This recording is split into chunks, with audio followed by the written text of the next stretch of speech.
Saudara, pagi ini kami ajak Anda untuk melihat informasi apa saja yang ada di Harian Kompas edisi Sabtu 24 Agustus 2024. Kita lihat dulu judul besar yang diangkat Harian Kompas pada hari ini.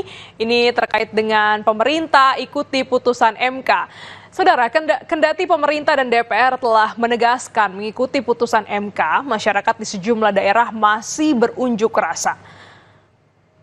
Bukan hanya menghentikan pembahasan revisi Undang-Undang Pilkada, pemerintah juga memastikan tidak akan mengeluarkan peraturan pemerintah pengganti undang-undang, dan meski demikian unjuk rasa untuk mengawal putusan MK serta menuntut pencabutan revisi Undang-Undang Pilkada masih berlangsung di sejumlah daerah.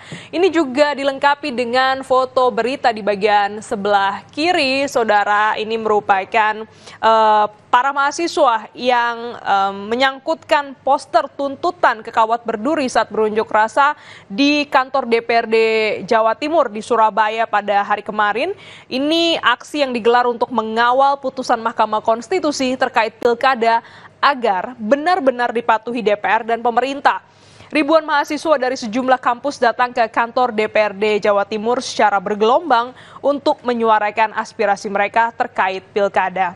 Kita lihat juga ada sorotan dari partai politik ini dengan judul Zulkifli Hasan kembali pimpin PAN. Partai Amanat Nasional atau PAN kembali menetapkan Zulkifli Hasan sebagai Ketua Umum PAN periode 2024 hingga 2029 dalam Kongres ke-6 di Jakarta pada Jumat malam. Zulkifli dianggap mampu memimpin PAN agar bertambah kursi dan suara pada pemilu 2029.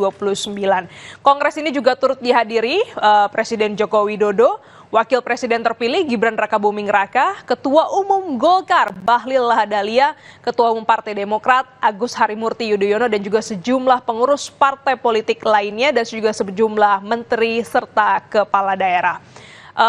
Informasi ini juga ada di halaman Harian Kompas, di halaman muka. Ini terkait dengan ketenaga kerjaan, 2 dari 3 orang muda was-was kehilangan pekerjaan. Ada juga sorotan lainnya, kita lihat di halaman 15, saudara. Di Harian Kompas edisi Sabtu 24 Agustus, ini dengan judul Akhir 2 Buron Filipina di Batam. 2 buron bandar judi Filipina ditangkap di Batam, dan juga 2 lainnya ditengarai masih berada di Indonesia. Ini menjadi sorotan terkait dengan judi online yang juga masih menjadi sorotan di Indonesia. 4 buron kasus judi daring di Filipina terdeteksi masuk ke Batam, Kepulauan Riau. 2 diantaranya ditangkap, sedangkan 2 lainnya termasuk mantan wali kota Banban di Filipina, Elis Kuo, masih diburu. Informasi selengkapnya, saudara, dapat Anda baca di Harian Kompas edisi hari ini di 24 Agustus 2024 atau mengakses di kompas.id.